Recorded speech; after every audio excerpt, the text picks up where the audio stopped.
Good afternoon, everyone. This is Lisa Levin. We're almost ready for our info session on the Fund for York County. We'll be starting promptly at 2 o'clock today.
Good afternoon, everyone. Thank you so much for joining us today and for the amazing work you do to improve the lives of the people you serve. I'm Lisa Levin with the York County Community Foundation. Our goal today is for you to leave this webinar with a good understanding of how we work and to be confident in your ability to apply to us for funding. I encourage you to stay till the end in case you have questions.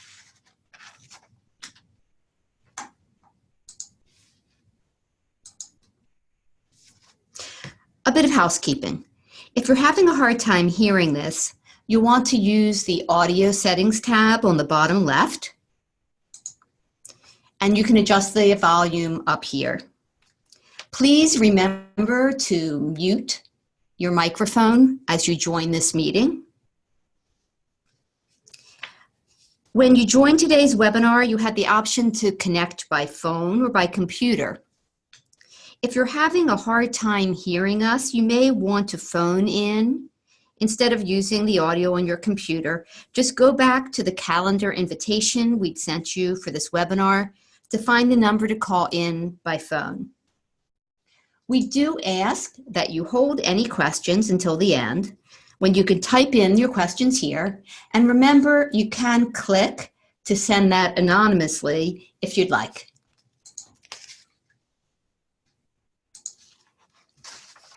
So here's what we're going to cover today. We're going to be talking mostly about the Fund for York County competitive grant cycle. We're going to give you some information about how best to apply and access to resources we have online to help you with that process. We're going to talk about a couple changes we've made to our application. We're going to briefly cover our other grant opportunities here outside of the Fund for York County, give you some quick tips, and then talk about what happens after you apply. and what happens when you get funded. So we would want you to know that our focus areas are education for disadvantaged students, workforce development, and downtown or neighborhood revitalization. If you have a great program, but it does not fit into one of these three areas, then this is not the cycle for you to apply. We will fund new or expanding programs, but we will not fund ongoing operating support for existing programs. We will consider funding for planning, for pilots, for consultation or technical support. And our grants will ask, and you should be prepared to answer, why this program is needed and why is your organization the best one to run this program. So let's get into the nitty-gritty. The outcomes that we seek to impact in the Fund for Your County are education, specifically programs that impact children's ability to succeed academically or reduce the stresses that prevent them from coming to school ready to learn. And we look for an indicator, if you're applying for a larger grant, of an increase in the number of disadvantaged students who stay in school and improvement in test scores. The second area that we will fund is workforce development, or the outcome of building the pipeline to connect people with the skills and employers that provide family-sustaining jobs. If you're applying for a larger grant, we look for an increase in your county's average household income, especially among those living in poverty. So you will be asked to measure how you are increasing the income of the people in your program. And the final area, we seek an outcome of programs that build community in disadvantaged neighborhoods or strengthen the economic well-being of downtowns throughout the county. So this could be York City, or it could be Dillsburg, Wrightsville, Hanover, or any of the other borough downtowns. If you're applying for a larger grant, we look for a net increase in numbers of residents and or businesses. So let's get into what we mean when we talk about a small or an impact grant. You can apply for either in the competitive grant process. The difference is that a smaller grant need only impact the outcomes that we discussed.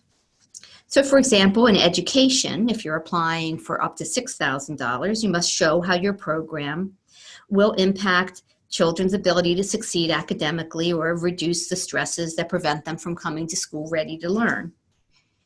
If you're applying for an impact grant of up to $20,000, you must also select at least one of the indicators we're trying to impact, either an increase in the number of disadvantaged students who stay in school and or improvement in test scores. In general, the larger the grant you're requesting, the more impact we'd expect to see, and the clearer the connection we'll look for between your program and the degree of change you believe your program will have on this indicator. The link here on the bottom goes to our website, and it gives you an example of the potential scope of different sized grants for illustration purposes. We're going to talk a little bit more about this section because this is an area that people often have questions about. And what I'd like to do today is to give you actual examples of small and impact grants from our past granting cycle. So in the case of small grants, Studio 117 and the City Health Bureau programs addressed our education outcomes of impacting children's abilities to succeed academically or reducing the stresses that prevent them from coming to school ready to learn. Studio 117 plans to address this education outcome by building and measuring team building skills and community participation. The visiting nurses from the Health Bureau plan to address reading barriers and then track the number of mothers who demonstrate better reading and learning engagement with their children after receiving books and coaching. So both of these small grants addressed a necessary outcome, and then they selected their own indicators. The impact grants above also addressed an outcome, but in addition, they were required to measure at least one of our selected indicators. In the case of the grant to Big Brothers Big Sisters, they're measuring both improved test scores as well as an increased number of disadvantaged students staying in school. They also chose to create an additional indicator of the program's success, that 30 youths from minority backgrounds on Big Brothers Big Sisters waiting list will be matched in their community mentoring program.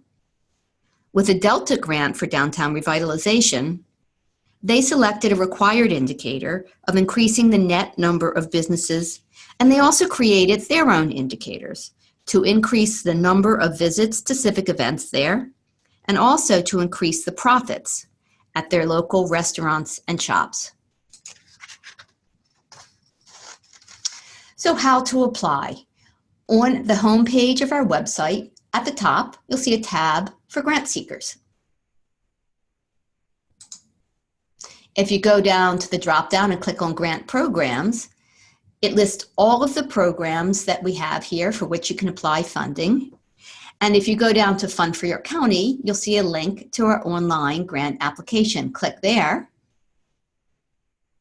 and it'll take you directly to our online system called Foundant, where you can apply. Also on the homepage drop-down, if you go to Applicant Resources, we have a slew of resources to help you with your application process. We have videos that introduce you to us, what types of grants we have available, and a video on how to write a successful grant for us, and also another video on how to use our online system, Foundant, to apply for a YCCF grant. We also have general resources to help you, our grant brochure, and data resources to help you make the case for why your program is needed. We have a health needs assessment and the York Count indicators link. We also have an example of our outcomes and indicators. We have a grant rubric that our volunteers use to rank grants. And we also have an optional budget template for you to use for the budget section of the application. If you have an existing budget for this program and would prefer to use that, you may do that as well. Finally, we have outside resources, a link to the library's Foundation Center, where you can find a listing of many other grant opportunities, and two slide decks from a foundation in Baltimore that we thought did a fine job giving you information on writing proposals.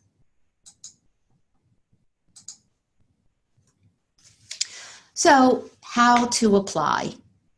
You can go online and apply, but we usually recommend that you consider talking to us first, and especially if you're applying for a larger grant. We're going to have 2 days where you can sign up one-on-one to talk about your grant idea with one of our program officers. You'll be asked to submit a formatted one-page document where we ask you a few questions so we can make the most of our time together. This link will be available to you in an email we're going to send out tomorrow afternoon. If for any reason you're not able to join us at one of these times, call us anytime. The sooner the better. And let's get talking about your grant idea. So new this year, we tried to make our application more intuitive. And one of the things we've done is to make clearer what we mean by the terms we use. Everyone, regardless of whether they must select one of our preferred indicators or not, will need to select at least one indicator, method of measurement, and degree of change when applying for funding. These terms are defined right on the application. So, for example, an indicator is an observable, measurable change your program will make, say changes in behavior or learning. Method of measurement is how this change will be measured. We know your program makes a difference, or you wouldn't be running it. But how will you know? Since this is a competitive grant process, you'll have to explain how you're going to document the change your program is making. And finally, degree of change is the percentage or numerical evidence of the change your program is going to make. And we ask you here to please be realistic. Don't overpromise how many people you believe will be served by your program or how many people will have their lives changed. You know how difficult this population can be to help. Realistic expectations of numbers served and degree of change demonstrate that you have a true understanding of the challenges and opportunities your program provides. So just a reminder that while we're talking today about our competitive grant process, the Fund for York County does other grant making. We want to remind you that we always have more than $130,000 worth of requests for this cycle, which is why it is competitive. But we want to talk also about partnership grants, which are for programs whose scale and scope have the potential to make a lot of impact, even system-wide impact, in one of our areas of focus.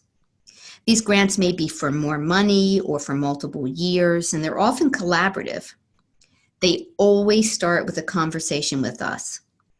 An example of a partnership grant which was funded through Memorial Health Fund is one that is led by the Central Pennsylvania Food Bank that's aiming to close the meal gap in York County by mapping and building the charitable food network here. If you have an idea for a partnership grant for the Fund for York County, let's set up a time to talk. Timely opportunities are for those program ideas that arise outside, they're not smaller. If a grant program doesn't come up until the summer or the fall, please let me know, and we can see if it might be a good fit for a timely opportunity grant. So I'd like to talk a little bit about some other grant opportunities we have here. Both Embracing Aging and Memorial have their own competitive grant cycles, and you can find those times here. On the bottom, you'll see a link on our website, which takes you to all of the grant opportunities available here. We have many more that we're not talking about today. Also today, I'm going to talk about our Women's Giving Circle grant program. It's the only one of those listed that will not have you applying online. Instead, you'll send a 2-page application directly to the Women's Giving Circle consultant, Jessica Brubaker. So let's talk about that grant cycle. The Women's Giving Circle is a strategic grant-making and donor education program of ours with about 80 women as members. It's an early funder of innovative solutions to some of the systemic problems facing our community. It's currently focusing on improving educational opportunities for York County students and revitalizing York's urban core. The Women's Giving Circle makes strategic investments in innovative programs in the planning or implementation stage. They, like us, will not fund ongoing programs or operations. They're particularly interested in proposals for early stage projects that have the potential for real impact. And they strongly prefer programs that can demonstrate sustainability after the initial funding. They will grant to 501c3s, schools, and government agencies in York County, and will consider requests of up to $10,000. You may submit more than one grant request. Finally, you will submit a brief concept paper, no longer than 2 pages, by January 7th, directly to Jessica Brubaker at this email address. Be sure your submissions include all of the bullets on this list. They will be reviewed in January, and applicants will be announced in February of 2019. If you have any questions about any of the above, reach out to Jessica. She'd be thrilled to talk to you. So I'd like to return to some final tips for applying to the Fund for York County. Make sure to test our online Foundant email system so you'll receive the necessary invitation. They invite you to test the system right as you're signing up. All of our communications to you with anything having to do with your grants are going to go through Fountain, so please make sure that you've tested that. Also, some tips from past grant seekers. Make sure that you start gathering now some of the necessary documents that are required, including your financial information, your board of directors, your IRS documentation letter, and any fiscal sponsorship documentation if you're not a 501c3. These are things that you often have to get information from other people for. And we find that if you wait until you're ready to submit the narrative and then try to get this information, you sometimes can't get it done before the grant deadline. So we'd encourage you to start that early. A final tip, have somebody who does not know your program read it. Have them read their application to see, is your story clear? Is it compelling? And is it consistent from start to finish? Is the amount you request in the very beginning of the application the same amount that it shows you requesting in the budget that you submit with the program? Here are some timelines for the grant, and also we'll tell you what happens between these dates. So from now until February 20th, you can go online and apply. We recommend that anyone who's interested be in touch with us beforehand so we can help you through the process, especially if you're applying for more than $6,000. Once the cycle closes on February 20th, at least 2 members of our grants team will read all the grants, and in some cases, we'll get back to you again through the online system with questions or suggestions to strengthen your grant. And you'll have several days before the revised applications are due, on March 27th, to make your changes.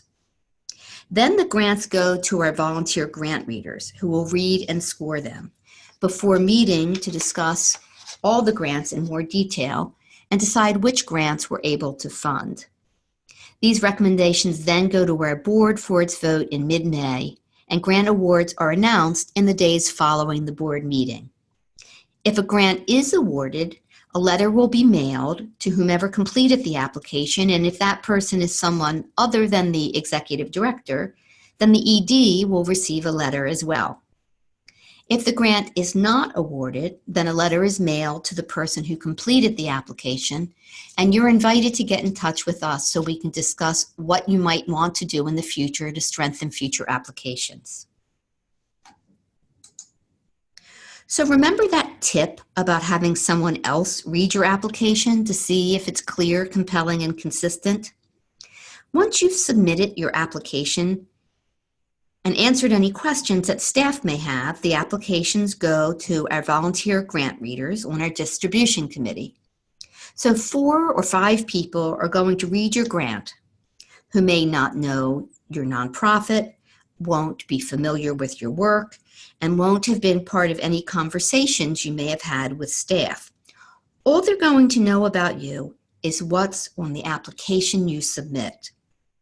Here's the rubric they're going to use to score your application and that we will be discussing at committee. It's on our website. You may want to ask your friend who's reading your grant to score it as well, to make certain that your narrative is as effective as possible in making your case for support. So you got funded, congratulations. Now we have some reports that you fill out, and we've changed these this year as well.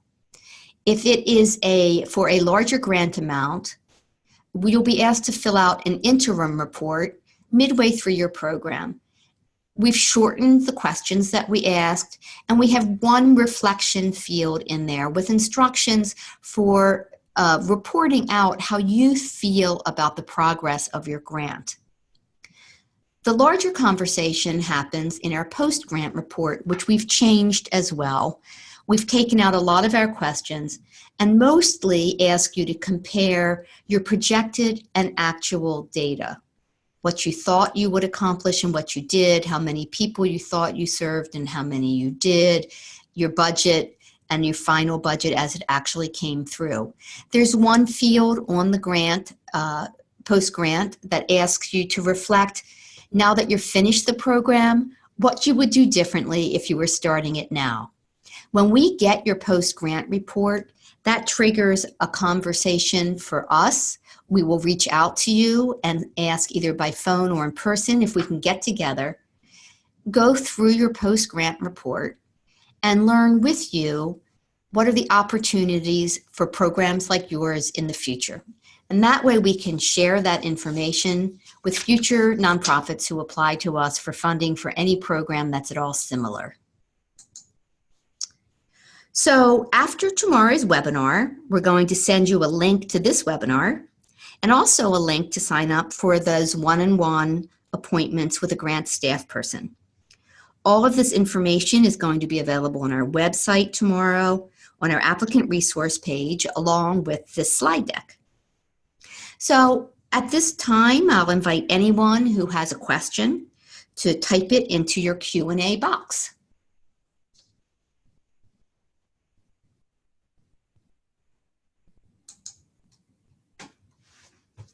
We have 35 people on this webinar. I invite you now to ask any questions that you would like. And remember, you can click for it to be anonymous if you prefer.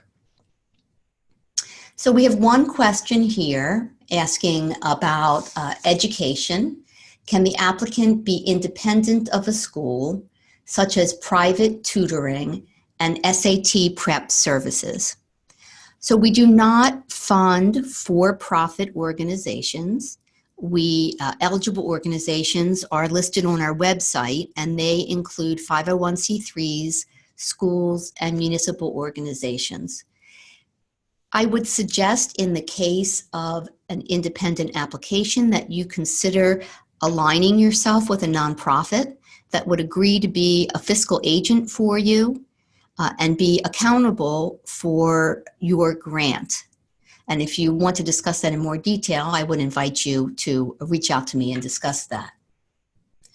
Have a question here about matching funds for state or federal grants. Yes, please. We are very interested in grant funding that lets us leverage additional funding, particularly public funding. And again, if it's a large scale, we would encourage you to reach out and talk to us about that further.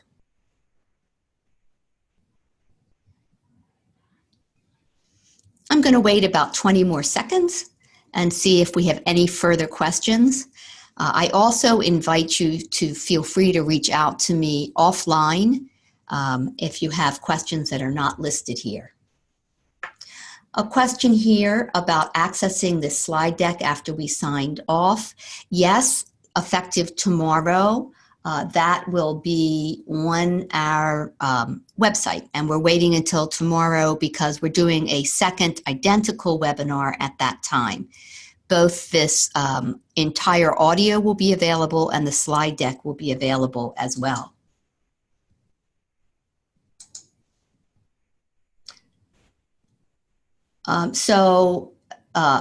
A question here about these being three different grant entities. Fund for Your County funds education, workforce development, and downtown and neighborhood revitalization. Grants for any of those subjects are all, I would invite you to apply now within the Fund for Your County.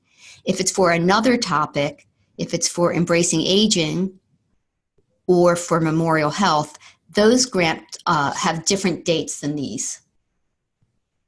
I hope I answered that question in a way that's helpful.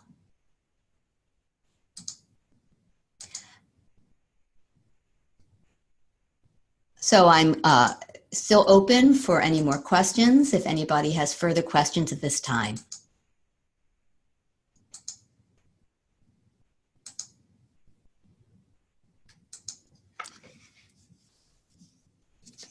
Well, thank you so much for joining us today. We're excited to start hearing about your ideas to help improve the lives of the people in our county. And I hope that we get to talk to you soon. Thank you.